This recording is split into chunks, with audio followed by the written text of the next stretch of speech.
It's not very often you see a Fiat Tempera these days. They've become very rare, and the Tempera and the Tipo of this era are quite a rare car to see. What I do like about them is the way the dashboard's put together. I think it's a really nice design, very simple. Everything's in 2 rows across the top, and the dash reminds me a little bit of a BX as well. Quality of the seats, very interesting car. I actually think the back of these cars is very nice. Can't really see with the tailgate up, but they look a pretty car as well, very pretty estate car, and so tragically rare now, with only probably half a dozen left or so.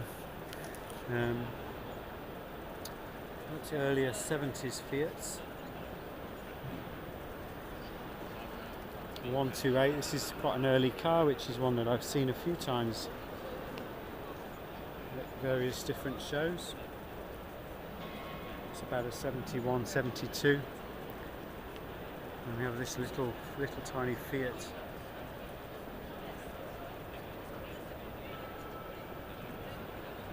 Here. Another car from my childhood, the 79 Fiat 127 Sport, in a very nice orange. I always think orange is a brilliant colour for a car. And that's got 70 horsepower, so that's quite a quick little sports car, really. Quite a sporty little motor.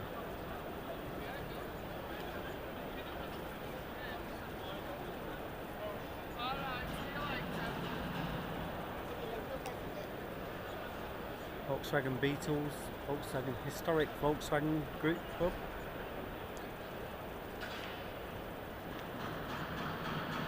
And they have an oval here, which is a really lovely example.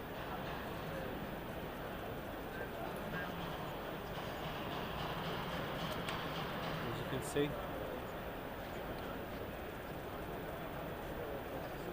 bags of character.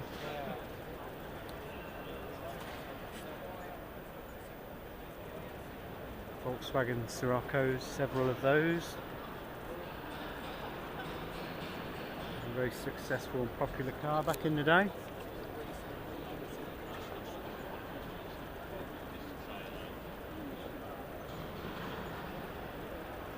I'm just wandering around. Just about an hour or so before the show closes, so I thought I would take a walk around. Double overhead cam V6 VR6 Corrados, absolute barnstormer of a car, fantastic. Of course, these had the lift up spoiler at the back, which was an interesting feature of the time. It was always a pleasure to see these struts lift, and for the spoiler to lift up.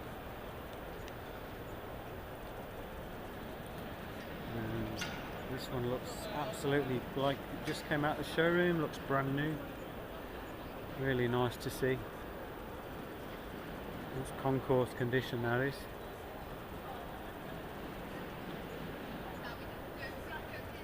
Absolutely fantastic. So we're on the, I don't know what this stand is, but there's Midlands All Sorts Club, so Midlands Car Club, with a Honda Legend. Probably has got the same engine, the 2.7 engine that was in the Rover Sterling, and they are very rare cars. You really don't see them. This Trump 1300, 1970.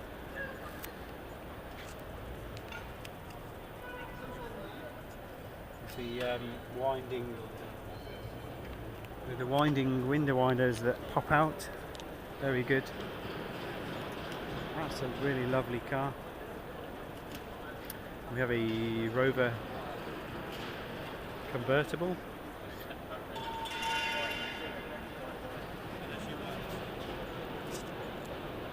And a great many Audis. The 5-cylinder Audi. Absolutely fantastic 5-cylinder engine. See, people are packing down now. They're starting to get to the point where they're packing all of their stands down now. 70s Audi 100 Coupe. Very nice. actually a Coupe S fastback, built from 69 to 1976. And that's an unrestored example, so that's actually in very, very good condition. Sometimes it's a difficult decision to make whether you actually restore or stay with what you've got, because there's one or two blemishes, but you don't really want to fresh paint it if it doesn't need it.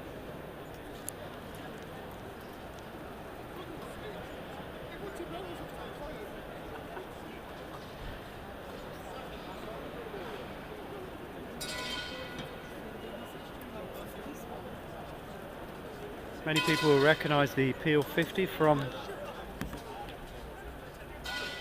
the Top Gear episode with various different shenanigans in the BBC corridors where they drove one around. And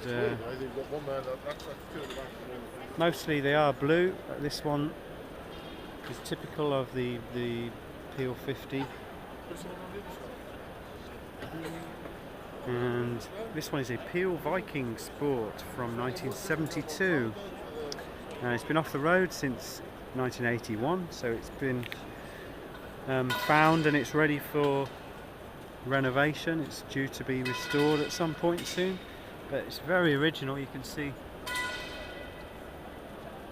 very original number plates, and everything looks pretty much how it should be, really. Whereas some of the cars have been restored. Heinkel Trojan Club. We have one or two cars that are waiting to be done.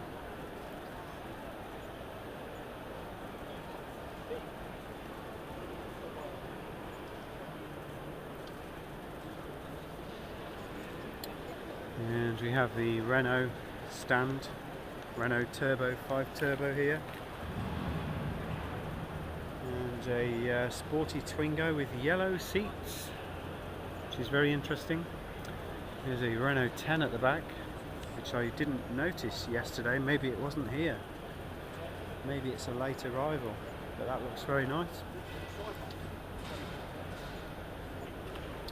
Of course, the Renault 5 Turbo is now very sought after on the Mark 1. And Turbo 2s fetch up to maybe 50 to 70,000. This is probably a 25,000–30,000 pound car perhaps. Prices are very buoyant at the moment. Early 92 Clio.